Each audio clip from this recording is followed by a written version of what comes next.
Good morning, everyone. Today we are going to start your first unit from prose section, whose title is How Teachers Learn. Teachers कैसे सीखते हैं। तो इस chapter में हमने एक डिटेल्ड व्यू लेना है कि एक जो टीचर्स होते हैं वो खुद कैसे सीखते हैं, क्या चीज़ें वो फेस करते हैं टीचिंग में जिसकी वजह से वो चीज़ें सीखते हैं। Let's get started. There can be no doubt about the fact that children are taught by their teachers. बोल रहा है beyond the shadow of doubt, मतलब इसमें कोई दो राय नहीं है कि एक बच्चा जो है वो अपने उस्ताद से चीज़ें सीखता है। But there are occasions when teachers are taught certain things by the children or the situation arising out while dealing with the children.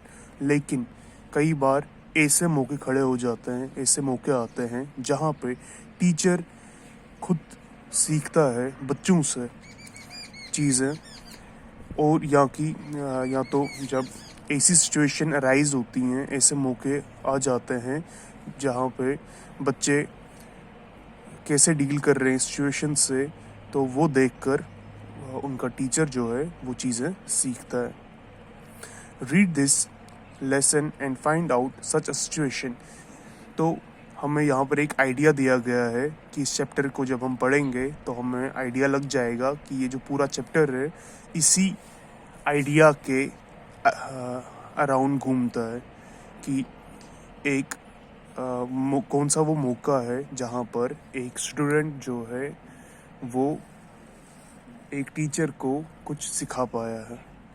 तो इस चैप्टर में यही डिटेल व्यू होगा। सो चलो देखते हैं।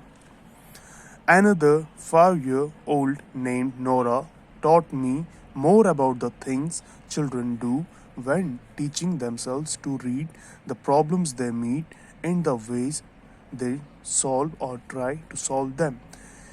Another 5-year-old Nora, एक और 5 साल की उम्र की बच्ची जिसका नाम नोरा है, उसने मेरे को सिखाया उन चीज़ों के बारे में कि जब एक बच्चा जो है वो सिखाता अपने आप को, खुद से सीखता है पढ़ने के लिए। इसका ये मतलब है जब वो स्ट्रगल करता है किसी चीज़ को पढ़ने के लिए, कौन सी प्रॉब्लम्स उसको फेस करनी पड़ती है और किस तरीके से वो उस प्रॉब्लम को लेता है और उसको सॉल्व करने की कोशिश करता है। तो जो बच्चे की एक कोशिश होती है कि जब वो खुद से पढ़ता है, खुद से पढ़ना चाहता है और जब ट्राई करता है तो क्या क्या चीज़ें, क्या प्रॉब्लम फेस करता है, कैसे उस चीज़ को सॉल्व करना शुरू हो जाता है उसका mind.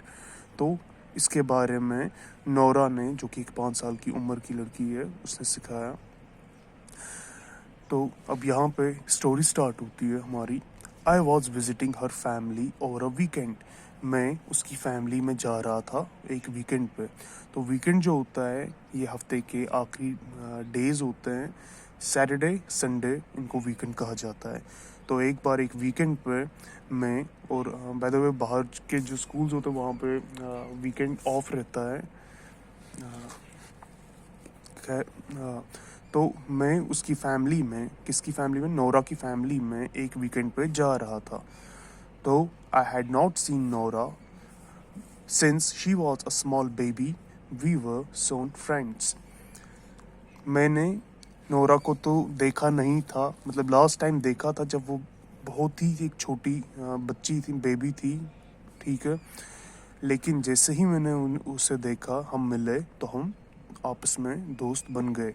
Sometime during the day when I seemed to have nothing to do, she came up to me with a book in her hand and asked if I would help her read it.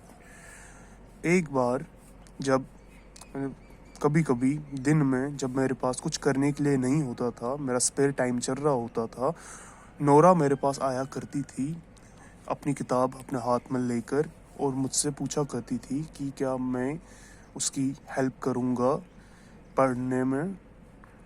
I said I would, so we sat on the sofa and went to work, और मैं कहता था हाँ क्यों नहीं, मैं help करूँगा। तो उसके बाद हम एक सोफ़ा पे बैठते थे और फिर बाद में हम काम शुरू करते थे। द बुक जो उसके हाथ में थी, नोरा के हाथ में थी, was hop on pop, a very good book for beginners. तो ये बुक का नाम था हॉप ऑन पॉप, जो कि बहुत अच्छी बुक कंसिडर की जाती है बिगनर्स के लिए। बिगनर्स जो, आपने देखा होगा बहुत सारे लोग होते हैं नॉवल रीडिंग में इंटरेस्टेड होते हैं, लेकिन जब वो स्टार्ट करते हैं कोई भी बुक तो वो एक छोटी सी किताब को ही लेते हैं। तो वो जब वो बुक रीड करते हैं तो उसको हम बोल सकते हैं बिगनर। कि जो बिगनर्स हैं जो अभी अभी स्टार्ट कर रही हैं रीडिंग, सेल्फ रीडिंग, तो उनके लिए ये बुक अच्छी है। At first I was not clear how she wanted me to help her or what I was supposed to do. पहले पहले मुझे पता नहीं चलता था कि वो किस तरीके से मेरी हेल्प चाहती थी, या तो मुझे कोई आइडिया नहीं था कि मैं क्या करूं। Most of the time I just sat still and silent, a very hard thing for a teacher to do. बहुत बार, मोस्ट ऑफ द टाइम, ज़्यादातर मैं खामोश ही बैठता था, और जो कि बहुत मुश्किल होता है एक टीचर के लिए, खामोश रहना, खामोश बैठना, ख़ास तौर पर particularly one who like me thinks he is good at explaining and helping. ख़ास तौर पर मेरे लिए, क्योंकि मेरे को अपने बारे में ये आइडिया है कि मैं बच्चों को एक्सप्लेन करने में, मतलब चैप्टर एक्सप्लेन करने में या उनकी हेल्प करने में बहुत ही माहिर हूँ।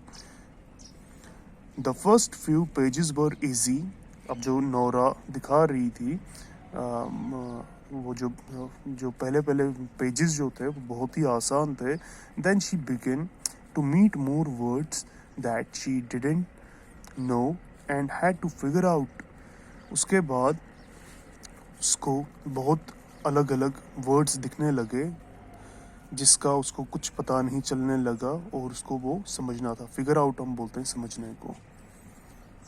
ओनली रेयरली, बहुत कम ऐसा होता था, when she seem badly stuck did I say anything, जब वो बहुत कहीं अटक जाती थी कहीं पर, स्टक बोलते हैं अटकना, तो तब जाकर मैं कुछ कह पाता था। Even then I didn't tell her the word, only suggested how she might figure it out. तब भी मैं कोशिश करता था कि मैं उसको वो वर्ड ना बोलूं, और उसको सिर्फ मैं सजेस्ट करता था, मतलब हेल्प करता था कि तुम खुद से ये समझो कि ये वर्ड क्या है। If she still couldn't get the word, I told her to skip it and go ahead. अगर उसे फिर भी वो वर्ड नहीं आता तो मैं उसको कहता कि अभी के लिए ये वर्ड स्किप कर दो, छोड़ दो और आगे चलो, go ahead. That perhaps the next time she saw it, कि शायद ये अगली बार नोरा अगली बार ये वर्ड और देखे, it would be easier to figure out, तो उसको समझने के लिए ये आसान रहेगा। Most of the time she went ahead, but if she asked me to help to tell her the word, I did.